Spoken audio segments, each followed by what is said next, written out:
کیا روزہ کے بدلے فدیہ دیا جا سکتا ہے؟ بنیادی طور پر روزہ کے بجائے فدیہ واجب ہونے کے لیے شرط یہ ہے کہ کسی بھی عذر کی وجہ سے فی الحال روزہ کی ادائیگی اور قضا پر قدرت نہ رکھتا ہو اور نہ ہی آئندہ قدرت بحال ہونے کا امکان ہو، جیسے بہت ہی بوڑھا مرد اور بہت بوڑھی عورت جو لمبی عمر کی وجہ سے روزہ رکھنے سے بالکل عاجز ہو جائیں، تو ان دونوں کے لیے روزہ کے بدلے فدیہ دینا درست ہے، جیسے اللہ تعالیٰ نے فرمایا ہے وَعَلَى الَّذِينَ يُطِيقُونَهُ فِدْيَةٌ طَعَامُ مِسْكِينٍ۔ اگر آئندہ روزہ کی قضا پر قدرت پانے کا امکان ہو تو وہ فدیہ نہیں دے سکتا ہے۔ بہت سے لوگ گمان کرتے ہیں کہ حاملہ اور دودھ پلانے والی عورت فدیہ ادا کر دے تو روزہ کی قضا اس کے ذمہ ضروری نہیں ہے،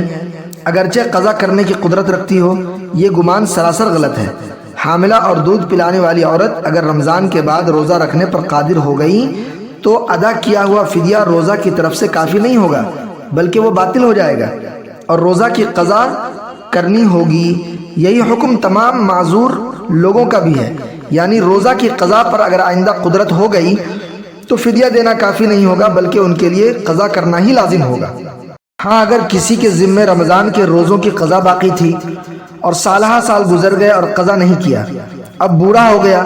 روزہ رکھنے کی طاقت ہی نہیں رہی، یا ایسے مرض میں مبتلا ہو گیا کہ اس کی صحت پانے کی توقع ہی نہیں ہے، تو ایسے شخص کے ذمہ جتنے روزے باقی ہیں پورے کا حساب کر کے ہر روزہ کا فدیہ ادا کرنا ضروری ہوگا۔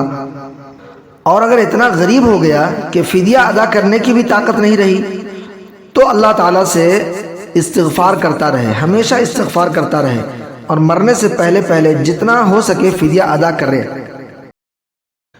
اچھا، اب فدیہ اور اس کی مقدار کیا ہے؟ تو یہ یاد رکھیں کہ ہر دن کے روزے کی ایک الگ حیثیت ہے، اس لیے فدیہ کے طور پر ہر دن کے روزہ کے بدلے ایک مسکین کو آدھا سا گیہوں، یعنی موجودہ اوزان کے مطابق 1 کلو 691 گرام ہوتا ہے، دیا جائے گا، یا اس کی قیمت دی جائے گی۔ اگر قیمت ادا کی جائے تو فدیہ کی ادائیگی کے وقت مارکیٹ میں جو قیمت رائج ہو اسی کا اعتبار ہوگا، اور اس طرح پورے مہینہ کا حساب لگا کر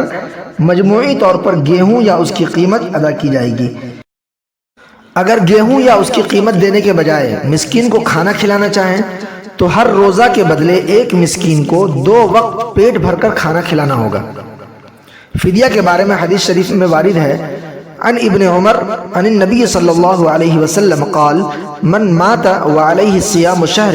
فلیطعم عنہ مکان کل یوم مسکینا۔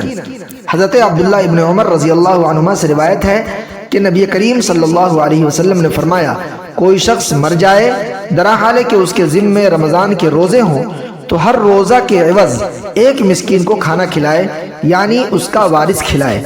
حدیث سے معلوم ہوتا ہے کہ شریعت کا مقصد اصل اطعام طعام ہے، یعنی کھانا کھلانا ہے، لہذا سنت سے قریب اور افضل مسکینوں کو کھانا کھلانا ہوگا۔ یہ بھی واضح رہے کہ گیہوں کے علاوہ کھانے کی جو بھی چیز فدیہ میں دی جائے گی اس کی مقدار 1 سا ہونی چاہیے، یعنی 1 کلو 691 گرام کا 2 گنا۔